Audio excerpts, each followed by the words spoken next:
In the early 1960s, deep in the Nevada desert, a young US Air Force weather observer named Charles Hall began noticing movement where there should have been none. Figures that he saw were tall, pale, and impossibly graceful. At first, he thought it was a mirage, but the longer he stayed at Indian Springs, the harder the truth became to ignore. What he saw was a race of extraterrestrial beings known as the Tall Whites, living in secret cooperation with the US military. He claimed they had their own base, their own craft, and technology so advanced it blurred the line between physics and magic. What began as a routine weather assignment turned into one of the most extraordinary encounters in modern history. In the early 1960s, the United States Air Force operated one of its most secretive testing areas, the Nevada Test and Training Range. It was a vast and silent desert, stretching endlessly between the mountains, and it was here that a young airman named Charles James Hall was assigned as a weather observer. Fresh out of training, Charles was barely in his 20s when he arrived at Nellis Air Force Base. His task was simple on paper: measure wind speeds, launch weather balloons, record atmospheric data for experimental aircraft tests. He was stationed at a remote outpost known as Range 4, a lonely patch of desert near Indian Springs. According to Hall, he lived alone in a small trailer provided by the base, surrounded by miles of barren land and silence. Days often passed without seeing another person. His only contact with the outside world was the radio that connected him to base control. He followed his orders carefully, keeping his weather logs precise and his communication short. But the desert, as he would later recall, had a life of its own. During one of his early assignments, Hall began to notice unusual lights moving across the night sky. At first, he assumed they were flares or test flights. He thought to himself, "It's just another training exercise, nothing out of the ordinary." But these lights behaved differently. Somehow, they hovered motionless for long moments before fading away. Then he caught himself thinking, well, that's definitely strange. He mentioned that whenever such lights appeared, the Air Force ordered complete radio silence. No one was to speak, ask questions, or record what they saw. The rule was simple: observe the weather, not the lights. This policy of silence became routine at Range 4, and everyone stationed there knew it without needing an explanation. But for a man trained to observe and report, that silence felt unnatural. Hall began keeping a private notebook, recording details he could not include in his official weather logs, and something about them felt deliberate. Charles began to feel as though he was not alone. He described it as a physical sensation that someone unseen was watching him from the darkness. One evening, while stepping outside to check his instruments, he noticed footprints near the weather balloon launch area. They were elongated and narrow and much larger than standard military boots. The spacing between them was unnaturally even, as though whoever made them walked with mechanical precision. No other personnel were scheduled to be on Range 4 that night. The nearest camp was miles away. And from that moment, every night he went outside expecting to see something new, and he often did. Bright white flashes on the horizon, faint streaks of light gliding silently across the valley, and sometimes small luminous points hovering above the desert floor. They never made a sound, but the air felt charged like static before a storm. He also noticed that equipment failures coincided with these appearances. The anemometers would freeze. The radar displays flickered. The electric generator powering his trailer stalled without cause. Once, his compass needle began to spin uncontrollably, just as a bright flash appeared beyond the ridge. Hall didn't believe in coincidence. On several occasions, he reported these malfunctions to his superiors. The responses were always brief and emotionless. "Stick to your balloons," one officer told him. Questions were discouraged.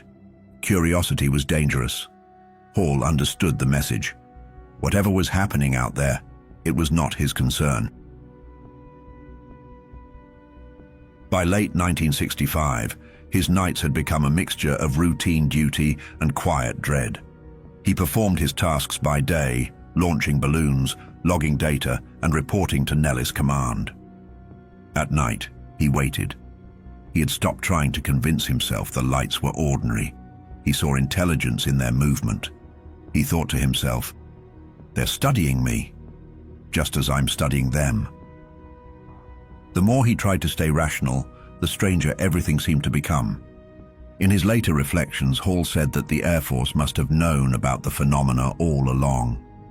He was convinced that the strict radio silence, the lack of investigation, and the careful isolation of his post were all part of a broader plan to keep certain knowledge contained. He didn't yet know what that knowledge was, only that it moved silently through the desert night, leaving traces of light and silence in its path. And so, night after night, Charles Hall stood beneath the vast Nevada sky, asking himself the same questions. He couldn't have known then that the lights he was tracking were not just phenomena. They were the first signs of the tall whites, and that the desert he called his workplace would soon become the stage for one of the most extraordinary encounters in military history. It began, as Charles Hall later recounted, with a slow unraveling of disbelief. It was the mid-1960s. He was 21 years old, stationed at the Indian Springs gunnery range, surrounded by sand, silence, and a sky so vast it seemed to erase the boundary between the world of men and something older. At first, he had heard only rumors among weather observers about a ghostly horse that roamed the ranges at night. They called it Range 4 Harry, a glowing, radiant creature that floated through the darkness. A few knew they were there, but most of them just knew about the legend of Range 4 Harry. The legend of Range 4 Harry was that there was this giant white radioactive horse that floated around the ranges at night and was fluorescent, and supposedly was a horse that had gotten too close to the bomb blast at Yucca Flats, and you'd see him on warm summer nights from a distance, and you could stay, but you needed to stay away from him. And he was called Range 4 Harry. But as Hall would later confirm, there was an actual tall white guy with the name Range 4 Harry. The story, he explained, had grown from repeated sightings. He and the tall whites, Hall said, when they were wearing their protective suits, could form up into a formation that looked like a giant white horse. And I speak from direct experience, you would swear there was a giant white floating horse coming at you out in the desert. It was not a metaphor. It was the first tangible glimpse of them. But Hall's first true encounter came not at Area 51 proper, but at a small, almost forgotten weather station near Nellis Air Force Base. He was on night duty, a lonely post under an ocean of stars. One of the older airmen had warned him that the station was haunted.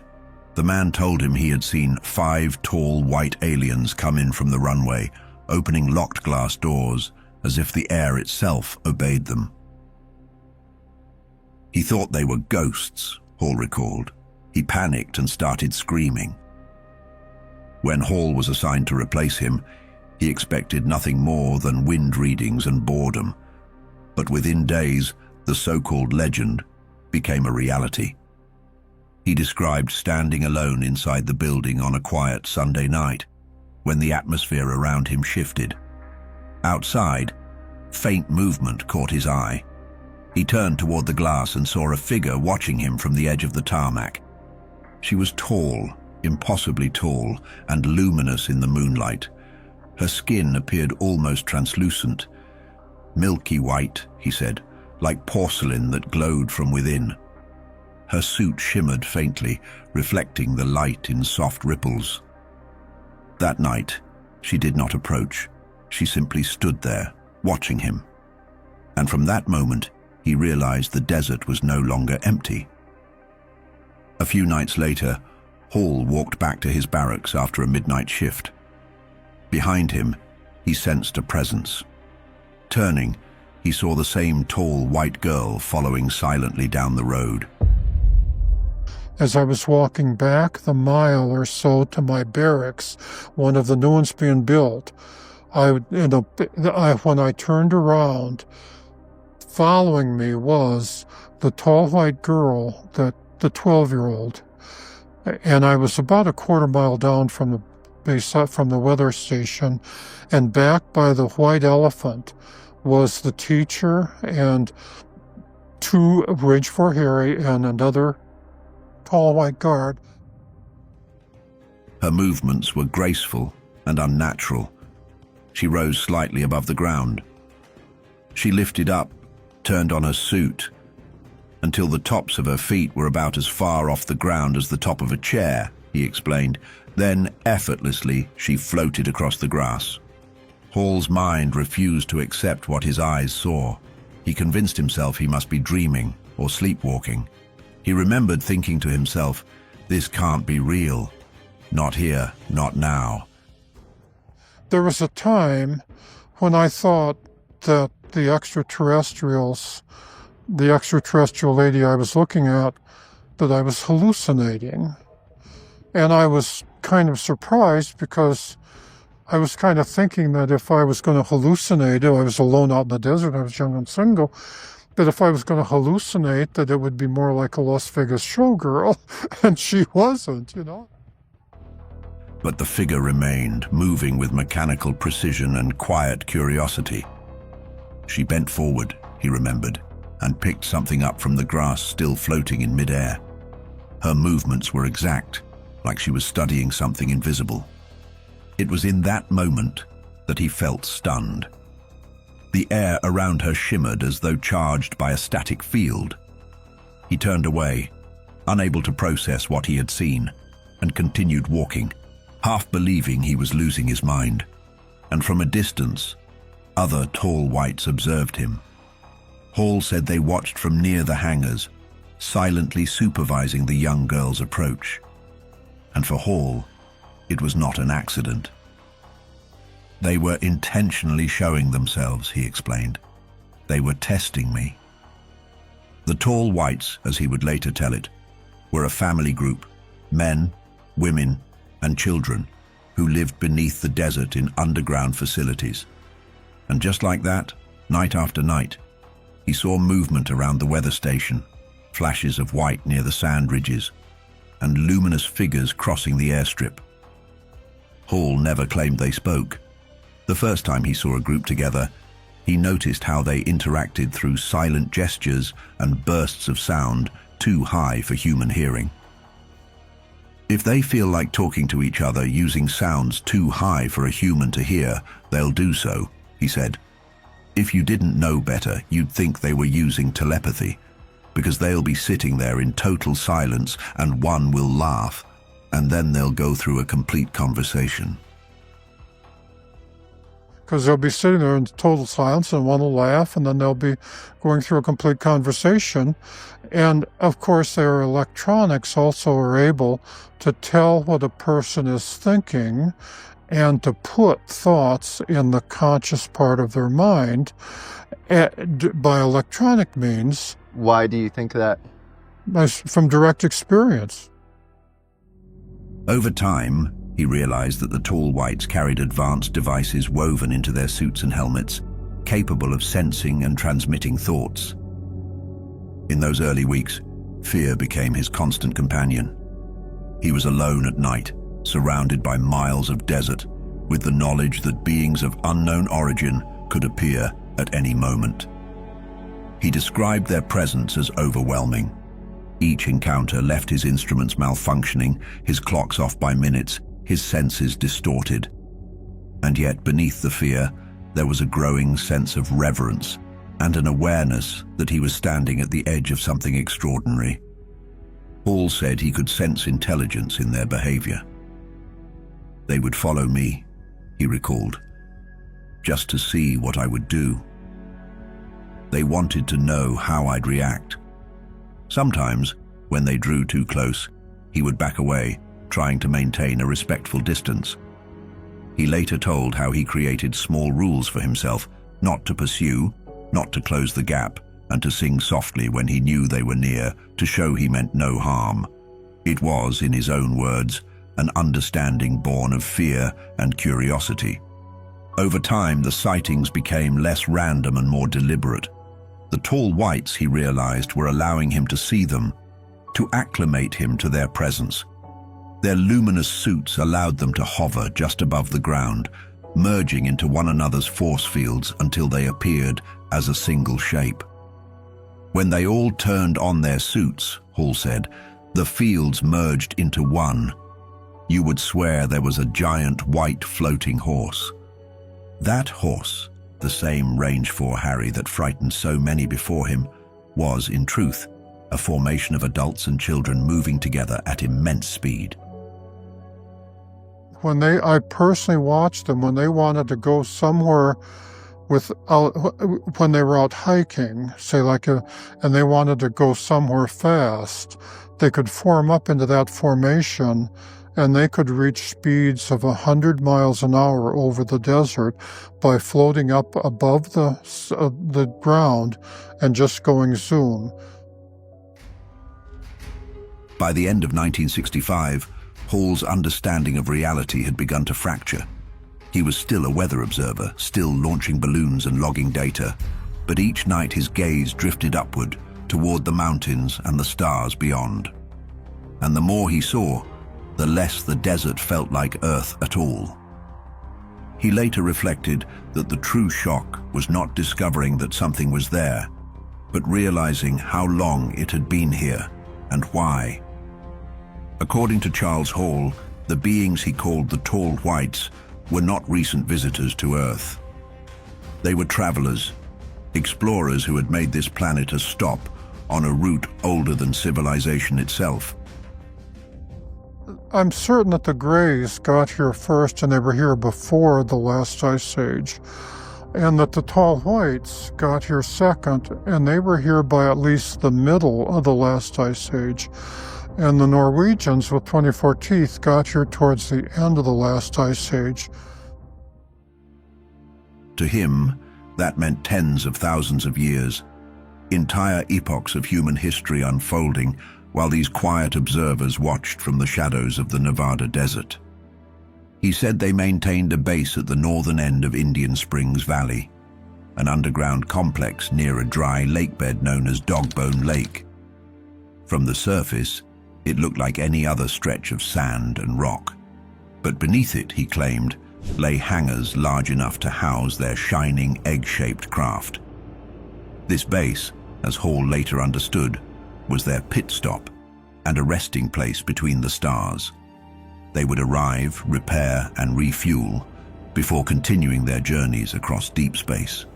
Hall described how, during the last ice age, the Greys and the Tall Whites both used parts of Nevada's vast dry basins as agricultural outposts. He spoke of ancient tunnels carved into the mountains, 13 of them, once used as granaries by the Greys, who he said were also plant eaters. The Tall Whites, by contrast, were more advanced. They built their bases underground for the precision and stability needed for interstellar maintenance. To Hall, this explained the strange logic of the desert. Why did the US government choose to place its most secretive military installations in such barren land? The area wasn't chosen because it was empty, he explained. It was chosen because they were already there. Over time, Charles learned that the Tall Whites' relationship with Earth was not colonial. They were travelers who just needed shelter between immense distances.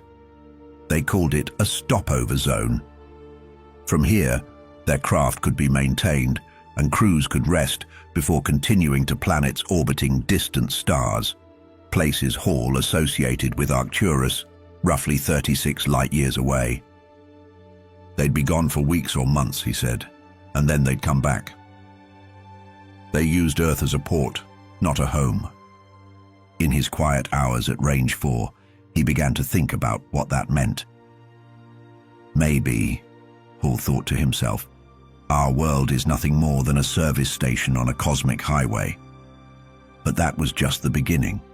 Soon, Hall started to figure out many new things, and each one shocked him even more. For example, he realized that the tall whites live much longer than humans, perhaps 10 times longer. They matured slowly and aged with an almost crystalline grace. He believed that this different perception of time explained their cautiousness around humans. Despite their power, they feared us. Not physically, but unpredictably. He recalled that even those who had grown friendly toward him always approached with weapons drawn or protective suits engaged. In Hall's eyes, that fear was rational.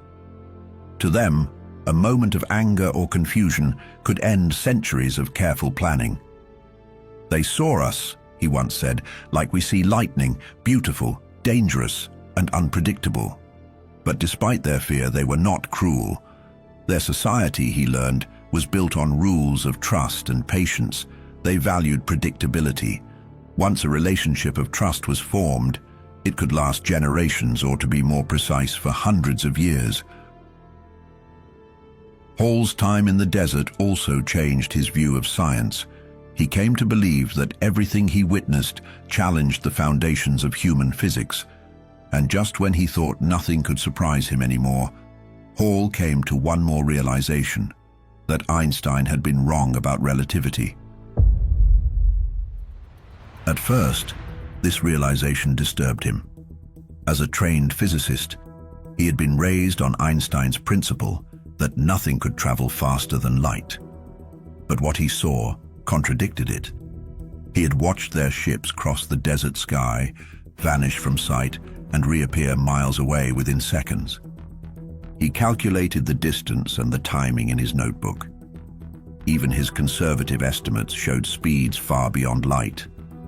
He later explained that they were using forces we don't yet understand. And because of this, he began developing what he called the Hall photon theory, a concept he first copyrighted in 1997. In simple terms, Hall believed that Einstein's model of the universe was incomplete, not wrong in principle, but limited in scope. According to him, light was not governed by only two fields, electric and magnetic, but by several others that interact to produce effects not visible in classical experiments. He explained it with an example of a stone skipping across a pond. Einstein, Hall said, saw only the surface ripples, which are the visible waves. But beneath, in the unseen depths, were other movements guiding the stone's path. The tall whites, he believed, had learned to harness those hidden forces. They weren't breaking the laws of physics. They were using parts of it that people had not yet discovered. And then take a few seconds, like 30 seconds, to power up completely the outer coils. It takes a few seconds to do so. When they do so, before they do so, the craft looks the way you're expecting. If you saw a helicopter out there, you'd see the actual metal of the helicopter. But after they've powered up, they just look real fuzzy white, like a tic-tac, because they're surrounded with force fields. You no longer see the actual metal, you just see the force field and the way it's fuzzing over light and interacting with it. According to Hall, the propulsion came from coils embedded in their ships. When energized, these coils manipulated photons directly, controlling how they moved through those unseen fields. Once they were powered up, he said, they were ready for high-speed maneuvers. Their ships could cross 7 miles in less than a second, stop instantly, and reverse direction. "It's not magic," he said once. "It's engineering beyond what we can yet imagine." As he pieced these understandings together, Hall began to see the desert differently. The barren silence of Indian Springs became, in his mind, a bridge between worlds. The dry lake beds, the canyons, the wind-carved ridges, they were no longer just landscape. They were evidence of civilizations that had quietly shared this planet for millennia. He would often reflect on how seamlessly their presence blended into Earth's history. They did not build monuments. They left no temples. Their legacy was carved only in geology. Sometimes, while walking the ranges at night, he would imagine what it must be like to live hundreds of years, to see human wars rise and fade. And the more he learned, the more the boundaries between science and faith blurred. He became obsessed. He once wrote, "We are not the center of the story. We are one stop on its road." And though years later he would publish his experiences in the Millennial Hospitality series, he often said that the greatest mystery wasn't about them, but about us. Why were we chosen as their resting point? Why this small, fragile planet had become a station between stars? Perhaps, he thought, they saw in humanity what they once were, explorers still learning to listen to the silence of space. And as the years passed, Charles Hall began to understand not only who they were, but how their world worked. To him, the Nevada desert became a place where unseen machines lifted silently into the sky. He often spoke of the way they moved through that emptiness, not walking, but gliding, protected by a faint field that surrounded their suits. He described it as the field that could move further than light itself. That same field, according to Hall, was both shield and engine, a personal gravity shell that could lift and carry them across the desert without a sound. He often thought to himself, this same principle must have powered their ships. To him, that was proof that gravity was not limited by Einstein's speed of light. But Einstein wanted to ruin that analogy by saying, to protect his own reputation, I guess, I have no idea why, trying to say that nothing could travel faster than light, not even gravity. But obviously, if gravity can travel further than light, it must be traveling faster than light. Hall explained that the UFO's design had to be perfectly smooth, an ellipsoid, like an egg, or a tic-tac, because any concave edge would create turbulence that could make the heating go to infinity. He compared it to an egg of glass, a seamless shell holding a bubble of force fields that stayed stable even at speeds, as though the speed of light weren't there. In Hall's words, once those fields were aligned, the ship could just continue accelerating, as though the speed of light weren't there. Hall was aware that many would never believe him, but he didn't care. Everything he had learned wasn't imagined in his mind, it was what he had seen around him over the course of several years. And as someone with such a rare experience, he could tell us more about those craft than almost anyone alive. During his years in the desert, Hall began to notice differences between the ships that appeared at night. Some hovered low over the sand, moving with quiet precision. Others stayed high in the sky, faster, larger, and far more powerful. He came to understand that they were not built for the same purpose. The smaller vessels were scout craft, designed for local travel. The larger ones were deep spacecraft, made for journeys across interstellar distances. Years later, Hall explained it plainly. The scout craft you see, like the ones for the Greys and the Whites, did not make the deep space crossing. Only the deep spacecraft did. According to him, the scout craft could move from place to place on Earth, from Nevada to New Mexico, or from one desert range to another in minutes. The deep spacecraft, however, were entirely different in scale and design. He described one as being a little longer than this house, a little wider, with cabins inside like a ship at sea. In the front, he said, was the cockpit, control lights placed above, with the propulsion system in the back, designed to head out for stars 100 light-years away. The smaller craft, in contrast, were designed for local exploration. He compared them to family vehicles. It's just meant to have a couple of teenagers take charge, put in 3 younger children, and go out and play. When Hall was asked how such craft could move so fast, his answer connected back to his own photon theory. He explained that the key was in the force fields themselves, layers of gravity and electromagnetism woven together. According to him, The ceramic fiber optics inside the hulls were wound into coils that carried subatomic particles, generating those fields. And what you need is to have ceramic fiber. In your engine, you have to produce those. So you don't have just one engine, you have to have a way of producing all 5 of those.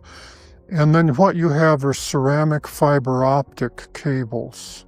Ceramic fiber optics are 49.6% aluminum, 50.2% silicon dioxide, that's the same as rocks, and the remainder is the semiconductor, germanium, selenium, and so on that you use to coat those fibers with to create fiber optics. And then you wind those into coils. And whether you power up those coils or don't power up those coils, that's how you control and propel your craft. To Hall, what he witnessed felt like the science behind miracles. He had spent years watching how their machines worked under the desert sun, and he became convinced that the key was in the materials themselves. They behaved unlike anything known on Earth, stronger than stone, yet clear and delicate like glass. In his mind, the glowing fibers that ran through the structure were not for communication, but for motion. They carried energy, not information. To him, this was the bridge between gravity and time, the hidden engine that allowed their craft to bend both. He often linked his discoveries in the Nevada desert to something older, like the mystery of Roswell. To Hall, the strange melted fragments found in 1947 weren't alien metals or memory alloys, as so many believed. One night, out on the range, something from his childhood came rushing back. He remembered hearing stories about the Roswell crash, and even seeing a strange fragment that adults said had come from it. Back then, he didn't understand what he was looking at.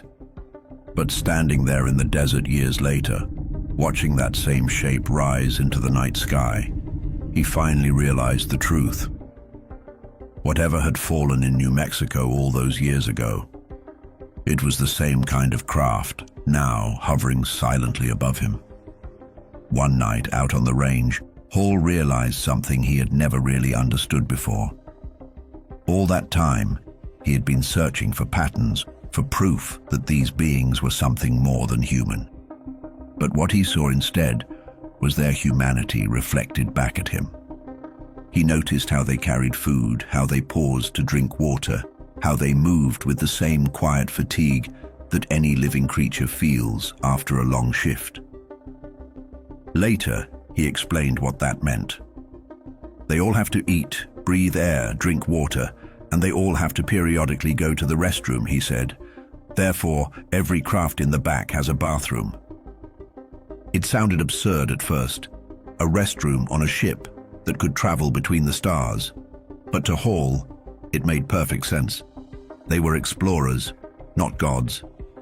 And like any travelers, they had built their ships for life. He remembered hearing people talk about alien shrines, sacred rooms where beings from the stars might go to pray. He couldn't help but smile at that. And therefore, when you say, like the crash at Kingman, the young lady that survived, the sheriff there said that after she came out and they were waiting for help to come, what did she do? In his own words, he said she went back in the craft and stayed in the back. And the UFO people say it must be a shrine where she was praying. And of course, I think that's really laughable because having seen the craft, there's no shrine back there. What there is a bathroom.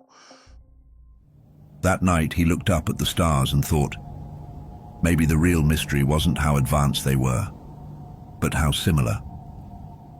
Also, there was a night on the range when Hall found himself staring at one of the craft longer than usual.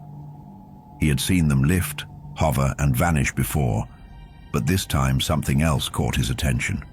The faint hum, the subtle rhythm that seemed to move in sync with thought itself. And all he asked himself that night was, could a human ever fly one of these? And after a long moment of thought, he realized something he still believes to this day.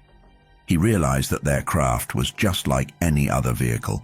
If humans are properly trained, they can fly those craft just like any other vehicle we have, he still often says to this day. To him, alien flight wasn't magic. It just demanded patience, precision, and trust. But what truly fascinated everyone listening to him was how the craft were controlled. For decades, stories had spread that extraterrestrial ships responded to thoughts, that they were flown with the mind alone. You don't do anything psychically. Everything is electronics. The electronics either are adjusted to tell what you're thinking and therefore react because you're thinking, or to not work at all. It isn't the person that has to change their way of thinking.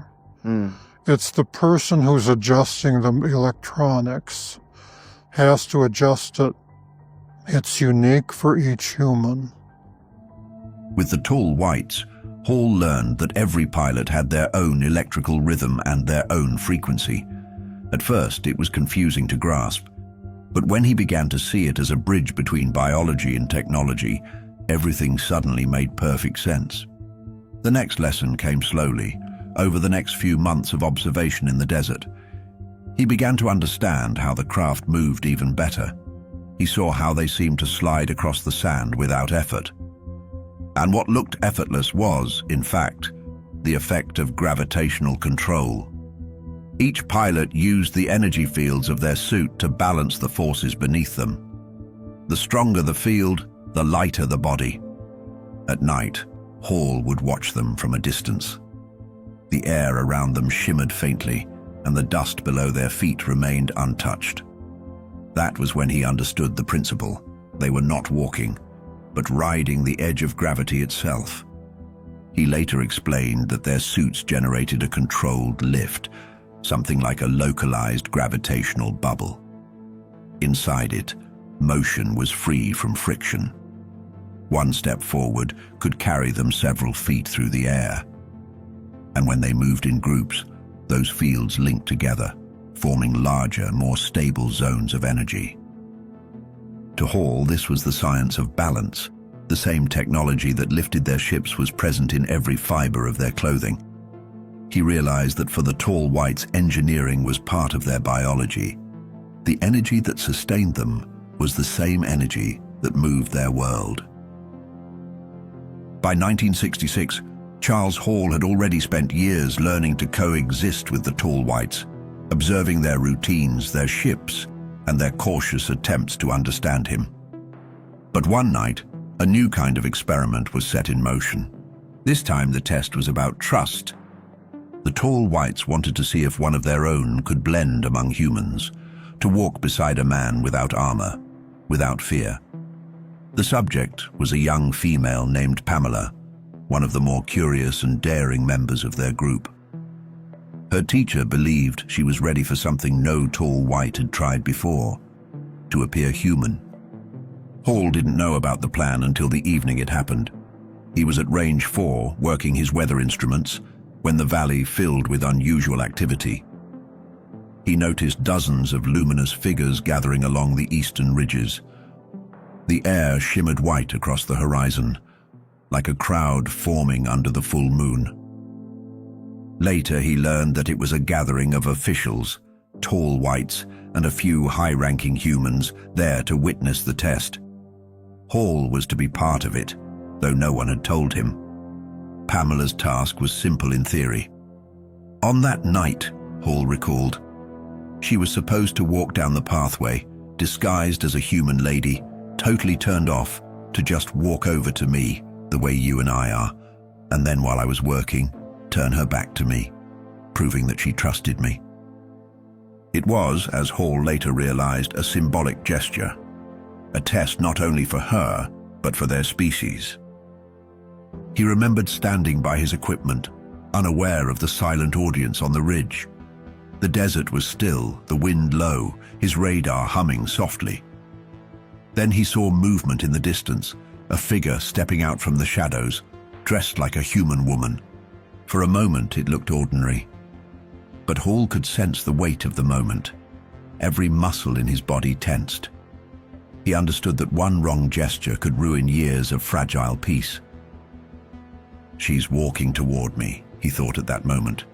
"They're watching every move. I have to stay calm." Pamela moved carefully down the narrow path. Without the protection of her suit, she was vulnerable. Hall watched her hands tremble slightly, her steps uncertain. She hesitated halfway down, glancing back toward her teacher. On the ridge, the observers waited. The glow from their ships lit the rocks in a pale, fluorescent white.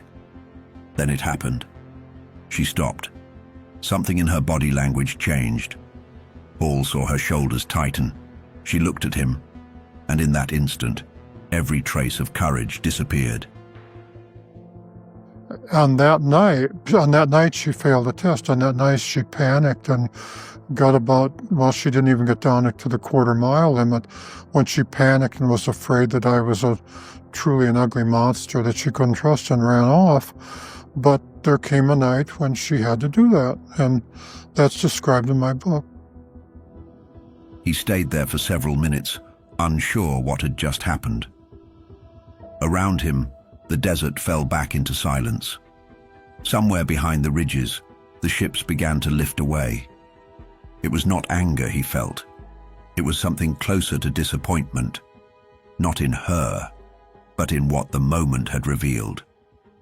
She couldn't do it, he thought. Even after all this time, the fear is stronger than the trust. When he later learned the details, the scale of the event became clearer. Dozens of tall whites had been stationed across the valley that night. There were so many of them that it looked like a county fair.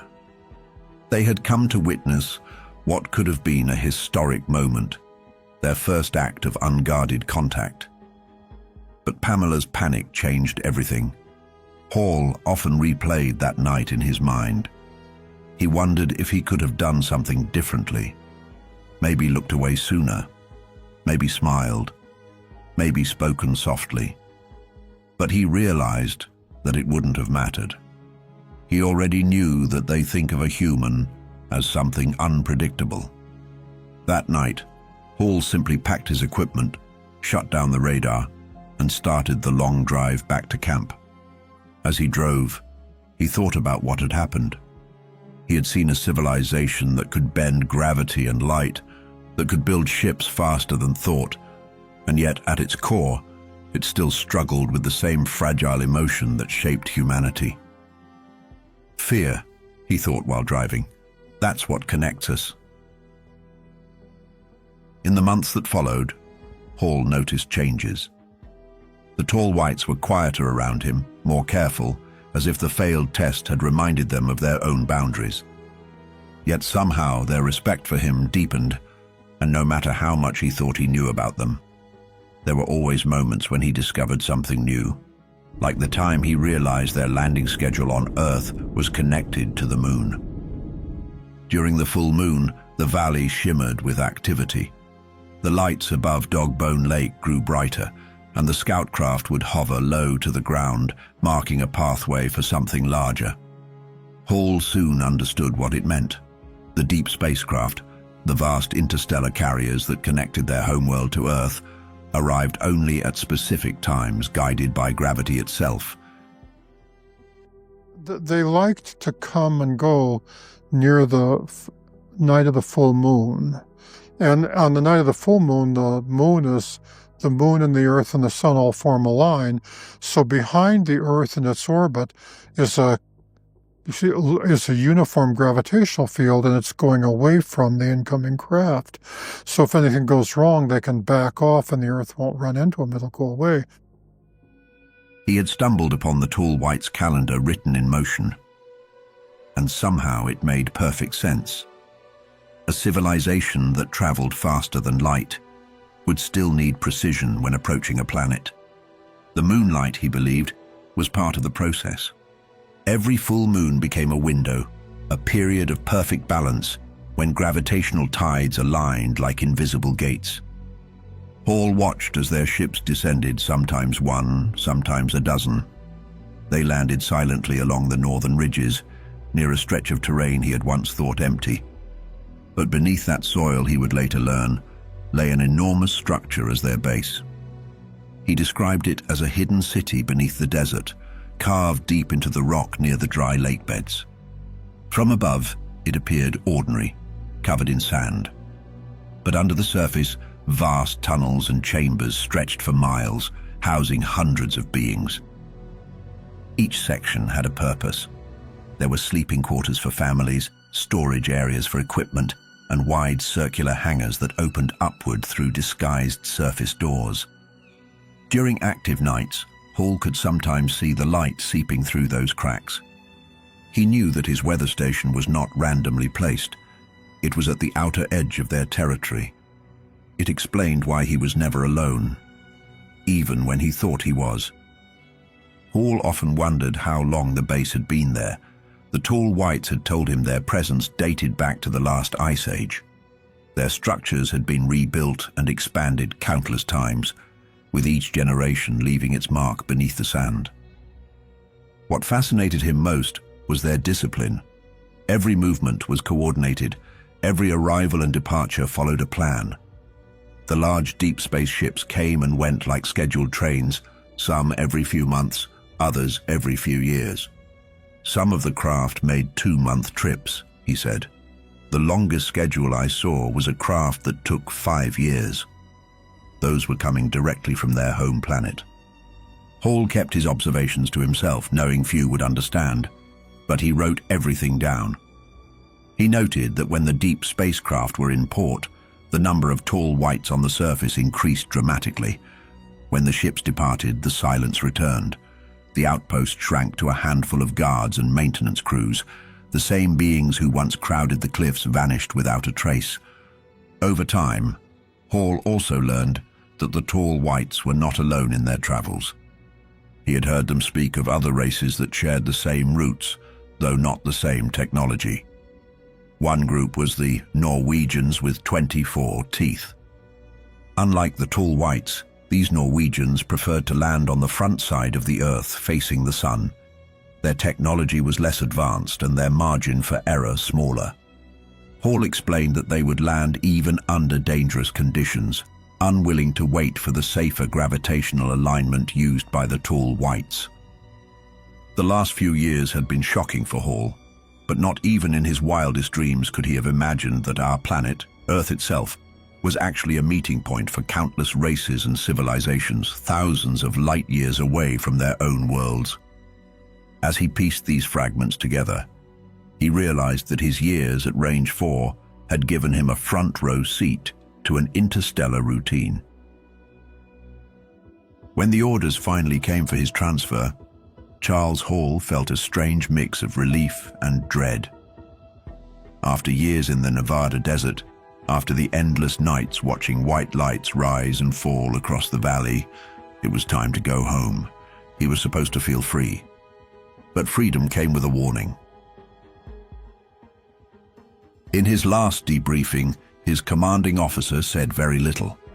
The man's tone was calm, almost polite, but the message was clear enough to chill him. "You talk about this," he said, "and you'll disappear." That single sentence followed Hall out of the base like an echo. He had spent years surrounded by beings who could manipulate gravity, bend light, and travel between stars, and now he was told to pretend none of it had happened. Driving away from Indian Springs, he watched the desert recede in the mirror. The ridges looked ordinary again, silent and still. But to him, they were alive with memory of the landing sites and beings he could hardly believe he had ever met. He told himself to stay quiet. That's what they expected. That's what the others had done.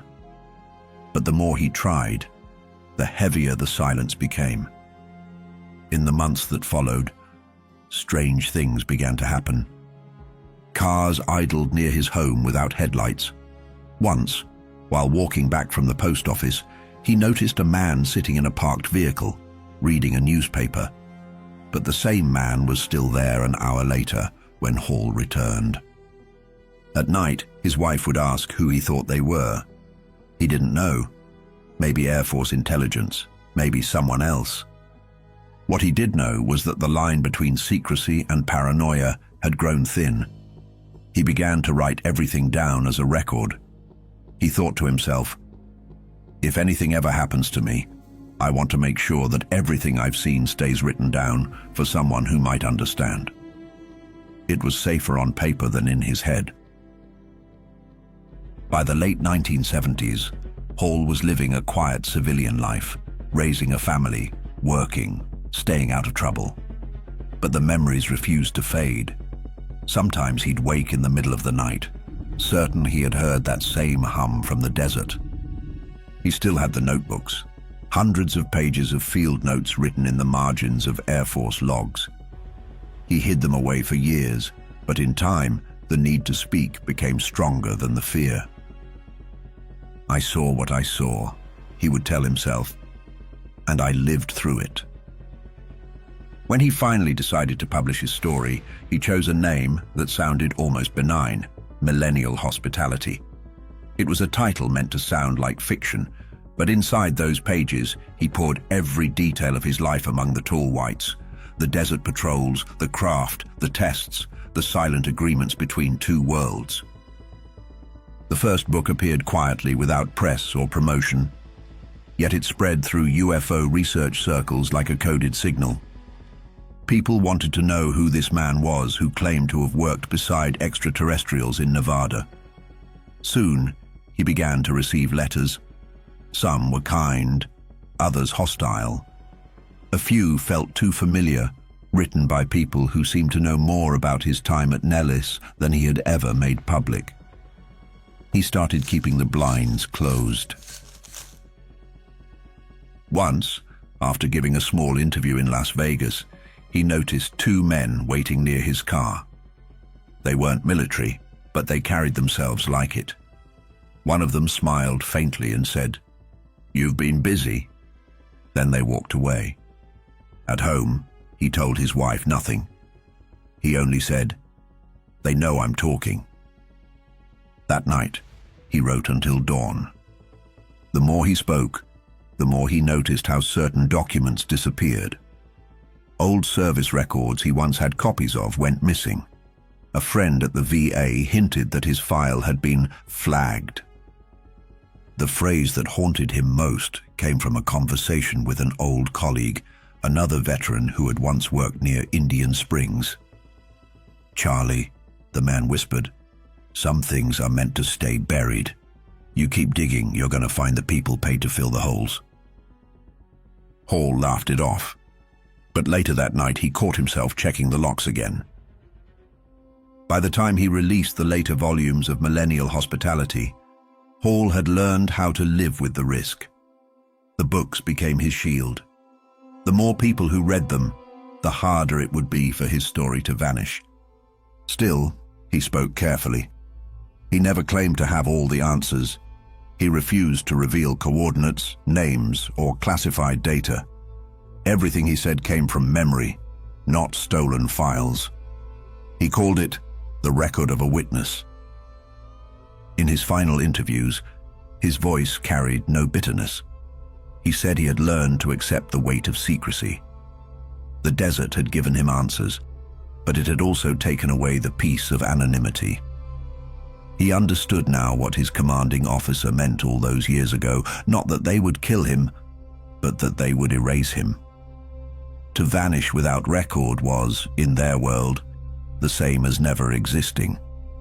That was why he wrote, to make sure the truth, and everyone who lived it, wouldn't disappear. His story was never proven, never disproven. But one thing is certain, just as Hall himself said, people must open themselves to the truth about the universe. If this video sparked questions or theories of your own, share them in the comments. And if you believe more people should discover the secrets of the tall whites, like and share this video to help spread the word.